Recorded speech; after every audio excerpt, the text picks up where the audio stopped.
Hello everyone. Out of 9 topics from this particular subject, this is your third topic. Okay. Topic number 3, communicable diseases. Okay. Communicable म्हणजे काय? एकमेकांच्या संपर्कात आल्यामुळं म्हणजे काय? म्हणजे एखाद्या डिसीज पर्सनच्या कॉन्टॅक्ट मध्ये जर आपण आलो तर तो पर्टिक्युलर डिसीज आपल्यालाही होणं म्हणजे काय? Communicable diseases. ओके, कळलं? हे काही डिसीजचे नावं तुम्हाला माहित असतील बघा. हे कॉलरा असेल, टायफॉइड असेल, हेपॅटायटिस, त्याला आपण जॉन्डिस म्हणतो. इन्फ्लुएन्झा म्हणजे फ्ल्यू, कोल्ड अँड फ्ल्यू असं माहित असेल तुम्हाला. ट्युबरक्युलोसिस, टीबी, क्षयरोग असं म्हणतो आपण. मलेरिया असेल, टिटॅनस असेल, हे काही डिसीजेस आहेत. आपण हे कम्युनिकेबल डिसीज आहेत. हे आपण शक्यतो त्या त्या पर्टिक्युलर पेशंटच्या कॉन्टॅक्टमध्ये आपण आलो किंवा काही कंटॅमिनेटेड फूड मटेरियल असेल, वॉटर असेल, एअर असेल, ओके, काही इन्सेक्ट्स असतील, त्याच्यामुळे तो पर्टिक्युलर डिसीज आपल्या बॉडीमध्ये ट्रान्सफर होतो. ओके, त्या पर्टिक्युलर डिसीजला काय म्हणायचं आपण? Communicable disease. ओके, आता आपण एक एक्झाम्पल म्हणून बघितलं तर कॉलरा हे फूड अँड वॉटर मधून आपल्या बॉडीमध्ये स्प्रेड होतो. ओके, कंटॅमिनेटेड फूड असेल, कंटॅमिनेटेड किंवा इम्प्युअर वॉटर असेल तर तो पर्टिक्युलर डिसीज आपल्याला होतो. टायफॉइड सुद्धा तसंच आहे आजार. ओके, ताप येतो शक्यतो. Food and water. Okay, hepatitis food and water. Flu असतील हे एअर थ्रू आपल्याला आपल्या बॉडीमध्ये एंटर करतात. Okay, via nasal route, oral route. Okay, tuberculosis हे एअर रूट अगेन. मलेरिया मॉस्किटोमुळे होतो. Okay, and tetanus bite woods expose dust और रस्टेड आयटम्स. ओके, असे काही जनरल एक्झाम्पल म्हणून हे दिलेलं आहे. इकडे मी जे टेक्स्टबुकचं तुम्हाला मी या पीपीटी मध्ये टाकलेले आहेत हे नोट्स. ओके, हे ऍज इट इज नोट्स तुम्ही लिहिला तरी चालेल, नाहीतरी मी पीडीएफ मध्ये तुम्हाला मी ते सगळे जे जे नोट्स आहेत मी सेंड केलेलेच आहे ऑलरेडी ग्रुपवरती. ओके, इकडे जे आहेत या राईट हँड साईडला तुमच्या ते काय असेल, या पर्टिक्युलर पेज बद्दल थोडस इन्फॉर्मेशन या ठिकाणी असेल. ओके, कळतं? काय ऍडिशनल इन्फॉर्मेशन तुम्ही लिहित असताना इकडे नोट्स लिहित असताना हेच लिहा तुम्ही. ठीक आहे. ओके, आपण आता ऍक्च्युअली डेफिनेशन पासून हा टॉपिक स्टार्ट करूया. Communicable disease. A disease which is transmitted from one person to another either directly or indirectly through an infectious agent is called as communicable disease. Okay, एकमेकांच्या contact मुळे आल्यामुळे तो disease transfer होतो from one person to another either directly और indirectly. Okay, through infectious agent is called as communicable disease. Okay, याची काही एक 6 ते 7 डेफिनेशन आहेत, आपण बघूया. वर्ल्ड वाईड हा पर्टिक्युलर डिसीज कसं स्प्रेड होतो. Okay, number 1 is the epidemic disease. Epidemic, okay, infectious disease that spreads through the population, affecting large number of person in short period of time and in the same season is called as epidemic diseases. Okay, म्हणजे rapidly एका particular population size पासून दुसऱ्या particular population community मध्ये spread होणारा आणि within short period of time मध्ये हा particular disease classify केलेला आहे. ओके, एक्झाम्पल म्हणून कंजक्टिव्हायटिस.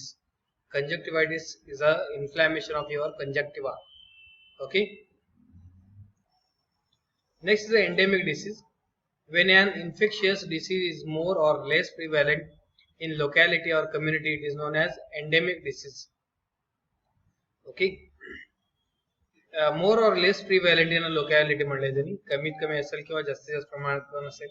Okay, common cold. ओके, हे एक डिसीजचं नाव दिले. पॅन्डेमिक डिसीज हे भयानक आहे. आपलं कोरोना हे जे आहे हा पॅन्डेमिक डिसीज मध्ये क्लासिफाय होतो. When an epidemic disease spreads from one country to another then the condition is known as pandemic type of diseases. Corona pandemic situation असंही म्हणू शकतो आपण त्यांना. Okay, कंटॅजियस diseases. ओके, नावातच आहे कंटॅजियस. कंटॅजियस म्हणजे काय? कॉन्टॅक्ट थ्रू स्प्रेड होणारा डिसीज म्हणजे काय? कंटॅजियस.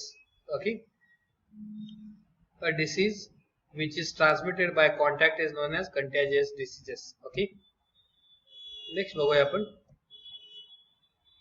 Next fomites. ओके, फोमाइट्स म्हणजे काय बघा, the inanimate articles other than food and water which transmit disease from one person to another is called as fomites. Okay, inanimate articles म्हणजे non living articles. Okay, other than food materials असे कुठले articles आहेत बघा त्याच्यामुळे आपल्याला हा रोग transfer होऊ शकतो. ओके, त्यामध्ये कंटॅमिनेटेड क्लोथ्स असतील, टॉवेल्स असतील, पेन असेल, पेन्सिल असेल, ब्रश असेल.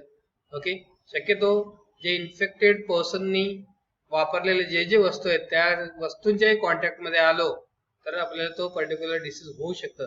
ओके, त्या डिसीज स्प्रेड होणाऱ्या कंडिशनला काय म्हणतो आपण? Fomites. FOMITS, fomites. Okay, next is isolation. हे शब्द तुम्ही या कोरोना पिरियड मध्ये ऐकला पण असेल. आयसोलेशन म्हणजे काय? त्या पर्टिक्युलर इन्फेक्टेड पर्सन पासून आपण स्वतःला अलग करून घेतो, विलगीकरण करून घेतो, सेपरेट करून घेणे. Okay, it is a complete separation of a person suffering from communicable disease from contact with other human beings, the period of communicability असं म्हणू शकतो आपण त्याला. ओके, स्वतःला सेपरेट करून घेणे त्या इन्फेक्टेड पर्सन पासून म्हणजे काय? आयसोलेट होणे. Notification. It is a procedure of reporting by earliest and quickest possible time about occurrence of notifiable disease to the health authorities in order to control the spread of diseases. Notification म्हणजे काय? Notice spread करणे.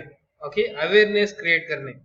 Okay, अवेअरनेसला पण मराठीमध्ये त्याबद्दल जनजागृती तयार करणे. Okay, जनजागृती निर्माण करणे म्हणजे हा डिसीज या पर्टिक्युलर एरियामधून स्प्रेड झालाय किंवा या व्यक्तीला झालेला आहे किंवा त्या पर्टिक्युलर कम्युनिटीला झालेला आहे हे आपण सांगू शकतो. न्यूज थ्रू सांगू शकतो, by your social media through सांगू शकतो. त्याच्यामुळे आपण अलर्ट राहू शकतो. बाकी जे हेल्दी पेशंट आहेत ते आपण अलर्ट राहू शकतो. Okay, notifiable disease may include cholera, diarrhoea, dysentery, tuberculosis, typhoid etcetera, ज्यामध्ये तुम्ही कोरोना सुद्धा ऍड करू शकता. Okay, classification of communicable disease. Okay, आपण क्लासिफिकेशन बघूया. त्याच्या अगोदर आपण हे water borne infection, air borne आणि वेक्टर बॉर्न. वेक्टर बॉर्न म्हणजे काय? एखाद्या इन्सेक्ट पासून स्प्रेड होणारा डिसीज आपण त्याला काय म्हणायचं? Vector borne. बॉर्न म्हणजे उत्पत्ती. ओके, डेंग्यू, मलेरिया, लिम्फॅटिक फिलेरायसिस आणि चिकनगुनिया हे काय? ते इन्सेक्ट्स पासून स्प्रेड होणारे डिसीज आहेत. एअर बॉर्न म्हणजे काय? हवेतून पसरणारे डिसीज. त्यामध्ये चिकन पॉक्स असतील, मिझल्स असतील, mumps, influenza, diphtheria, whooping cough, meningitis, respiratory infection, tuberculosis आणि swine flu. Okay, typhoid, cholera, hepatitis हे काय? वॉटर बॉर्न म्हणजे कंटॅमिनेटेड वॉटर थ्रू हे डिसीज होऊ शकतात. Polio and food poisoning. Okay, विषबाधा असं म्हणतो आपण त्याला, अन्नातून. ठीक आहे, हे ऍडिशनल इन्फॉर्मेशन आहेत बरं का. हे तुमचे ऍक्च्युअल नोट्स आहेत म्हणून तुम्ही लिहित असताना हेच नोट्स लिहायचे आहेत. ओके, थर्ड टॉपिक साठी. नेक्स्ट आहे आपण पहिल्यांदा क्लासिफिकेशन ऑफ कम्युनिकेबल डिसीज बघूया. रेस्पिरेटरी इन्फेक्शन मध्ये कुठले कुठले डिसीज इन्क्लूड केलेत बघा. Chickenpox, measles, influenza, diphtheria, whooping cough, tuberculosis हे सगळे डिसीज आपण पाहणार आहोत. नेक्स्ट आहे इंटेस्टायनल इन्फेक्शन्स. पोलिओमायलायटिस म्हणजेच काय? Polio, hepatitis, cholera, typhoid, paratyphoid, fevers, food poisoning, hookworm infection हे इंटेस्टायनल इन्फेक्शन आहेत. नेक्स्ट आहे number C, arthropod borne infection, plague, malaria आणि फिलेरिया. ओके, नेक्स्ट आहे surface infection, rabies, trachoma, tetanus आणि leprosy. आणि sexually transmitted disease, syphilis, gonorrhoea and AIDS. Okay, हे sexually transmitted diseases आहेत. Okay, हे 5 types आहेत. Okay, classification of communicable disease. Okay, exam मध्ये तुम्हाला क्वेश्चन येऊ शकता असं, write the complete classification of your communicable diseases. Okay, तेव्हा तुम्हाला हे विथ एक्झाम्पल म्हणून हे सगळे सब डिसीजेस तुम्हाला यामध्ये लिहायचे आहेत. ठीक आहे, कळतं. नेक्स्ट आहे आर्थ्रोपॉड बॉर्न इन्फेक्शन. आपण वन बाय वन सगळे इन्फेक्शन बघूया. ओके, सगळ्या डिसीजेस बघूया आपण. ओके, हे सगळे जे डिसीजचे नावं दिले तुम्हाला हे त्या आता डिटेल्स होतील. ओके, फर्स्ट बघूया आपण arthropod born infection. Plague plague कशामुळे पसरतो? या उंदीरमुळे. ओके, कळतं? रॅट म्हणतो आपण त्याला. Okay, it is caused by bacillus bacteria called as Yersinia pestis. Causative agent म्हणजे कशामुळे हा पर्टिक्युलर प्लेग डिसीज होतो त्याला आपण काय म्हणायचं? कॉजिटिव्ह एजंट. कॉजिटिव्ह म्हणजे काय? Reason behind getting this particular disease nothing but the causative agent. Okay, Yersinia pestis या पर्टिक्युलर जातीच्या रॅट मुळे हा प्लेग रोग होतो. ओके, मोड ऑफ ट्रान्समिशन बघा, from rat to rat and from rat to man by bite of infected rat fleas. Okay, हे rat हे bite केल्यामुळं त्याचे जे सलाइव्हरी ग्लँड्स असतात ते बॉडीमध्ये स्प्रेड होतात आणि त्याच्यामुळे हा प्लेग डिसीज होतो. हा पण खूप भयानक डिसीज होतो एकेकाळी, जो सध्या नाहीये. By droplet infection through talking, coughing and sneezing. Droplet infection म्हणजे काय? आपले जे बोलताना किंवा कफिंग करताना किंवा शिंकताना, खोकलताना आपण शक्यतो आपले जे ड्रॉप्स बाहेर पडतात, ओके, बोलताना वगैरे, ते ड्रॉप्स किंवा कफिंगचे जे ड्रॉप्स असतील, स्नेजिंगचे ड्रॉप्स असतील, ते जर इन्फेक्टेड पर्सन पासून हेल्थी पेशंट इनहेल केलं तर त्यावेळेस त्या पर्टिक्युलर इन्फेक्शनला आपण काय म्हणायचं? Droplet infection. इन्क्युबेशन पिरियड म्हणजे काय बघा. ओके, इन्क्युबेशन पिरियड म्हणजे काय? The time of actually onset of the first clinical sign and symptoms of that particular disease. Okay, clinical sign and symptoms म्हणजे त्या पर्टिक्युलर रोगाचे लक्षण दिसायला लागले किंवा तो पर्टिक्युलर लक्षण किती दिवसापर्यंत राहील त्याला आपण काय म्हणायचं? Incubation period. ओके, कळतं? ब्युबोनिक प्लेग असेल तर 3 to 6 डेज मध्ये त्याची लक्षण दिसायला लागतात आणि निमोनिक प्लेग मध्ये 1 to 4 डेज मध्ये तुम्हाला त्याचे लक्षण दिसायला लागतात. साइन अँड सिम्पटम्स बघा, डिफरंट फॉर्म्स मध्ये हे साइन एंड सिम्टम्स इंक्लूड केलेले आहेत. ओके, आपण हे स्लाइड काय बघूया आपण. चीन में कोरोना के बाद अब ब्यूबोनिक प्लेग, इसे काली मौत भी कहा जाता है. ओके, क्या है ब्यूबोनिक प्लेग बघा. ये एक संक्रामक बीमारी है जो यर्सिनिया पेस्टिस, ओके, इथे दिलं होतं बघा, यर्सिनिया पेस्टिस नाम के बैक्टीरिया से फैलते हैं. यह बैक्टीरिया चूहे के शरीर में चिपके परजीवी पिस्सू में पाया जाता है. ओके, कैसे फैलता है बघा? संक्रमित पिस्सू के काटने से. ओके, संक्रमित चीजों के संपर्क से और मरीज के ड्रॉपलेट से. ड्रॉपलेट्स तर सांगितलं होतं मी तुम्हाला, ड्रॉपलेट इन्फेक्शन. किन लक्षणों से पहचाने. ओके, त्याचे साइन अँड सिम्पटम्स इथे दिलं होतं, इकडे बघा तुम्ही. लिम्फ नोड में सूजन. ओके, हे लिम्फ नोड्स, ठीक आहे, हातापायाचे जे नोड्स असतील ते. बुखार, ओके, ताप येणे, थंडी, चिल्स म्हणतो पण त्याला, चिल्स, थकान, ओके, सिरदर्द अँड शरीर में दर्द. ओके, 1 ते 7 दिवस असं म्हणले त्यांनी, 3 to 6 दिलेलं आहे त्यांनी. ओके, ब्युबोनिक प्लेगचा. ठीक आहे, कळतं? ब्युबोनिक प्लेग म्हणजे काय बघा. In this enlargement of lymph glands of commonly those in neck, axilla depending on the bite that is on face, arms or legs respectively. Okay, swelling or enlargement of these lymph gland is known as buboes.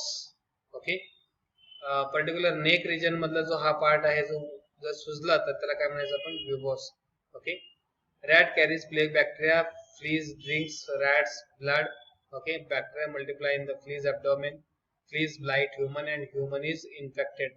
असं एक sequence दिलाय त्यांनी. Okay, pneumonia plague, the plague germs attacks the lungs and symptoms similar to pneumonia develops, therefore it is called as pneumonic plague. Okay, त्यामध्ये ताप खूप असतो. Septicaemic plague, in this case blood is infected by plague germs without the formation of buboes. Okay, कळतं? Next online लेक्चरला आपण याचे prevention, care and control बघूया आपण.